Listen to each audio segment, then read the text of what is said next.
This is why we must all commend President Trump's decisive actions against anti-Semitism, and we must pressure other governments to do the same. Is the United States government now just taking edicts and orders from Israel?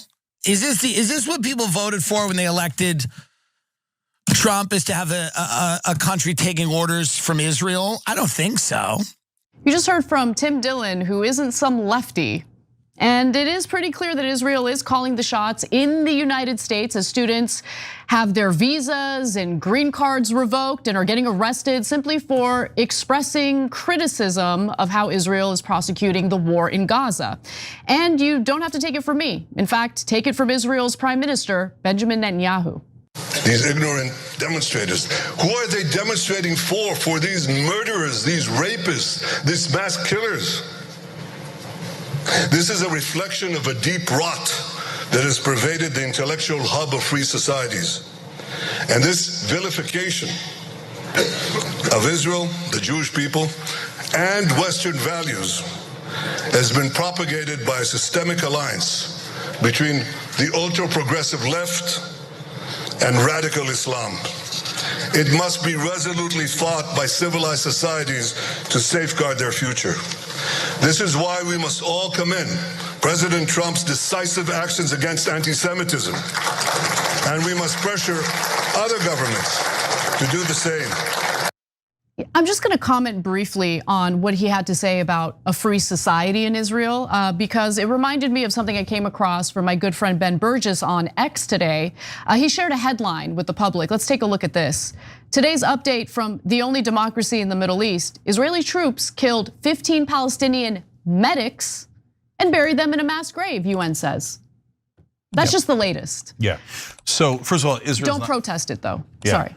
First of all, Israel's not a democracy. You can't imprison 5.5 million people in open air prisons, murder them anytime you like, cut off their power, electricity, and food and water anytime you like, and claim you're a democracy. That's absurd, totally absurd. In no other country that enslaves 5.5 million other people gets to call themselves a democracy. So it's always been propaganda from day one. Number two, Netanyahu does so much damage to in causing anti-Semitism throughout the world. He keeps conflating Israel with Jewish people across the world. Those two things are not the same thing. My friends here in America did not want to help you in your genocide and ethnic cleansing. So stop saying, and by the way, take another country. Erdogan's doing now monstrous things in Turkey and trying to end democracy there. But criticizing Erdogan doesn't mean you're criticizing me. Okay, I'm criticizing Erdogan. Doesn't mean you're criticizing Turkish people. But if we did this with every country, we drive hatred towards every set of people, because the Turkish government is at some point going to do terrible things. And I don't want people to hate Turks over it. The Israeli government is going to do terrible things, is in the middle of doing terrible things. You shouldn't hate Jewish people over it. But Netanyahu is constantly trying to confuse you on that, right? Oh, my government equals all Jewish people. So that's because he doesn't want his government criticized, right? But in reality, he's doing massive damage to Jews across the world by equating them with one of the most monstrous governments we've had in our lifetime. No, Dick Cheney does not represent all of America, and Netanyahu does not represent all Jewish people in the world. Now, but look at what he does, man. This guy's a trope machine, right? As people are worried about anti-Semitism, he's like, now we will pressure all the governments to follow my orders. How does that help? And I'm glad that Donald Trump has been walked around like a dog. I gave him a little biscuit and a treat, and he did exactly as I ordered him. Now I will order Germany and France and other countries to do exactly as I said. But don't believe in an anti-Semitic trope about how I control the world. What are you doing, man? What are you doing? Don't do the trope. And by the way, they don't. Do they control Indonesia? No, they don't. Do they control Norway and other countries? No. Ireland? No. Ireland's an open revolt against Israel. So the trope is not true, but Netanyahu's trying to make it appear like it's true, right? Let's hold on. I think it's really, really important to differentiate between Jewish people, okay, and the Israeli government, okay? Jewish people do not control the world. That is the trope, and it's a disgusting trope. The government of Israel controls the United States. Yes, that's definitely true. It does. No, let's just keep it real. I mean, come on. We're literally, by the way, how many students at this point? Obviously, Mahmoud Khalil was the first student who was arrested, sent away. No one even knew which detention center for some days until we finally figured out where he was. That he was just the first one. There's also Ali Reza Daroudi. He is an Iranian student. There isn't even any evidence of him engaging in any protest against Israel's war against Gaza. And then there's Öztürk, who's a Turkish American. Sorry, she's not American. She's on a student visa. Yes. That was in Boston. Yes. And she's working on her PhD. She did an op-ed talking about economic boycott of Israel. They're like, that's it, you're under arrest and you're gonna get deported. That's crazy. Okay, that's for an op-ed? That is supposed to go against our values as Americans. Okay, these students didn't engage in terrorism, they didn't harass Jewish students. There's no evidence of that. They simply stated their opinion. And in the case of Öztürk, she was a co-author in an op-ed for the student paper. Yeah. Okay, so he's over there. Netanyahu's over there bragging about how they managed to get this accomplished, and they want to go further. And let's not forget what he mentioned about this alliance among the progressive left and radical Islam. What? Yeah, I want to get to that in a second. So one last thing about Israel controlling countries. Does Saudi Arabia and UAE partly control America through their funding of think tanks, lobbyist groups, et cetera, and the way that they funnel money to both parties? Yes, it's not just Israel, okay? But does Israel have significant and massive control over the American government through donations that are legal here in America? People who love Israel, they're American citizens, presumably, almost we think, as far as I know, let's put it that way, they all give and they go, now I want you to support Israel, okay? And I don't want any questions, I don't want any nuance. My group, AIPAC, Democratic Majority for Israel, et cetera, and they're definitely not supporting Jewish Americans. They've actually targeted some Jewish members of Congress, and 70% of Democrats, Jewish Americans, by the way, voted against Trump. Okay, so, but what they are saying is now we support the Israeli right wing. And if you dogs that we give money to, like the drug companies do, oil companies do, et cetera, if you dogs don't behave, we will take away your treats. And almost 98% of the Republican Party and a huge percent, like 60% at a bare minimum of the Democratic Party go, absolutely, sir. Who do you want me to bow to? Netanyahu? Oh, standing ovation after standing ovation. You want to commit more war crimes, blank check after blank check. Yep. Does Israel control Washington, D.C.? Yes. You'd have to be really a giant liar or enormously biased to say that they don't. You'd have to go out of your way to like twist reality to say they don't. Of course they do. Look, this question came up, Cenk, during my appearance on Piers Morgan's show last week, right? And it was really interesting because people usually can't wait to interrupt you. Piers Morgan himself can't wait to interrupt you as you are answering the question he just asked you.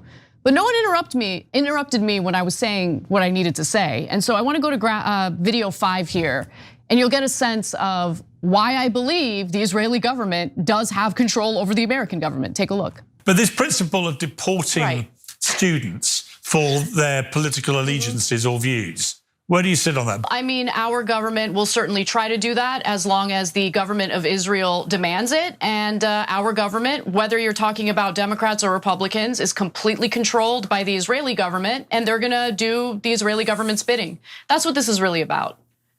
That's all it is. So protesters who are legal residents, permanent residents who have green cards will be deported simply for exercising their freedom of speech and criticizing how the Israeli government is prosecuting this war in Gaza, slaughtering tens of thousands of innocent women, children, elderly people, civilians. They're gonna continue the slaughter. They don't want any backlash from anyone in the United States about it, including American citizens, including permanent residents.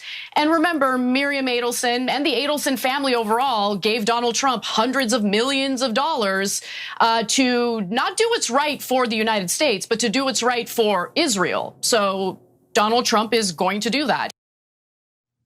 I mean, you think Trump is like sitting around thinking about, these students and how much he himself personally wants to deport them? No, he's doing a transaction. Yeah, come on. Imagine Trump's like, I read that op-ed at Tufts. Come on.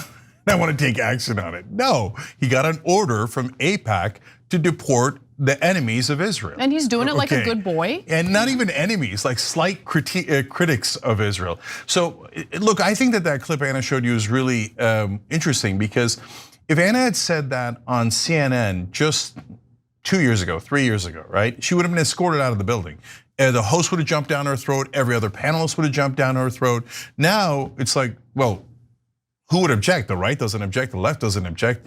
Any sentient human being knows that Israel controls Washington, D.C., and it's not complicated. How? Through the campaign donations. Yeah. It's legalized bribery, right? So, okay, along those lines, I was listening to a Club Random podcast, this Bill Maher's podcast, when Andrew Schultz was on. It's a really good podcast, by the way, in that particular episode. Andrew Schultz is an interesting cat, and he convinced Bill Maher on a couple of things that I thought were great. Anyways, but when they got to this issue, Bill, of course, as always, frothing at the mouth about Israel, right? Mahmoud Khalil's a terrible guy. He's filled with hate. Right? You don't know anything about Mahmoud Khalil, right? Right. But nevertheless, this is a hilarious way of me giving Bill Maher credit. Okay, nevertheless, he's like, yeah, no, we shouldn't deport him. That's crazy. Even if I hate him, even if I hate his opinions on Israel, why are we deporting someone for speech? Thank you, Bill. Thank you for not being a hypocrite and for living up to what has been your ideals on free speech for all along. So there are actually some on the right who are condemning what's happening with these green card students who are being sent away, arrested, their green cards revoked. We're gonna get to them in just a minute, but I actually wanna go to one other video, because in this next clip, you're going to see David Friedman, who actually was Trump's ambassador to Israel in his first term. He doesn't just stop at progressives and their critique of Israel. He's also focusing on the right wing as well. And I suspect that this is waking the right wing up. Yeah, and it's not gonna play well. Because if you think that free speech violations are only gonna impact the left, you'd be mistaken. Take a look.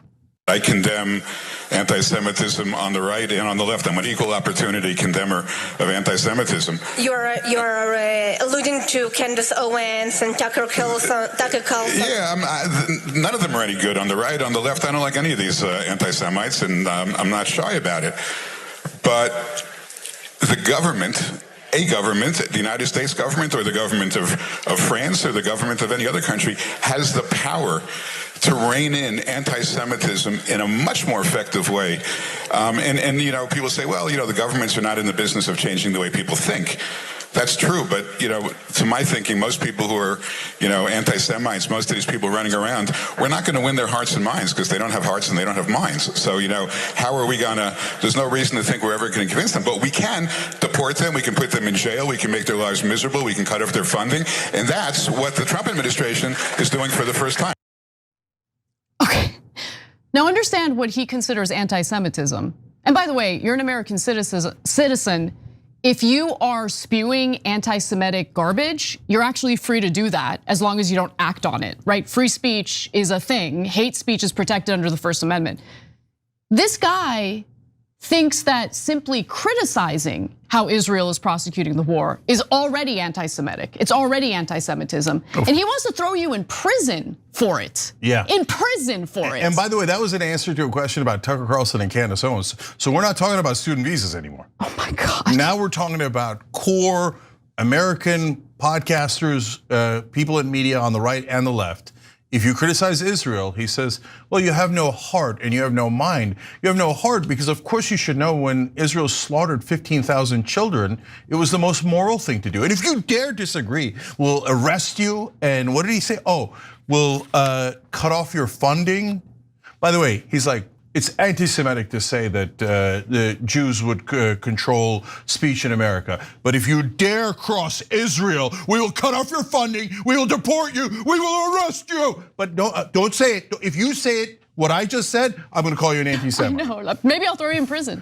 Okay, if you dare cross me, I will control every part of your life. But no, don't say that, don't say that. No, look, this clown does not represent all Jews in America. My friends do not control a damn thing. Okay, they would like Israel to stop. Okay, but some powerful people in this country, like him, believe that Israel is the boss of us. And that if we have the temerity to even politely disagree with Israel, then there will be severe consequences from a lobby he controls and other people like him control. But don't worry, left wing and right wing, they're equal opportunity condemners. Israel condemns America and condemns all of your media. Oh, okay, good to know, good to know. He also said something along the lines of, it's not good enough to say you're against anti-Semitism, you have to be anti-Semitic, which is exactly what like Ibram X. Kendi would get like skewered about by the right wing, because it was, his whole argument is it's not good enough to be against racism, you have to be anti-racist, which is a separate thing. And it's just, people are calling these guys out because they're like, yeah, the right wing hates this. Yeah. We hate this. This is what they consider wokeism, right? Yep, so 100%. With that in mind, let's now go to Tim Dillon. So he's a comedian, if you're not familiar with him, he is not a lefty, but he's not really liking what's happening right now with the targeting of these students. So let's take a look at what he had to say. I didn't vote on letting any of these people into the country. No one did, by the way. But I'm certainly not for removing people that have a differing opinion. That is free speech. I don't think that's the right way to go. But let's watch this disappearance. Ma'am, you got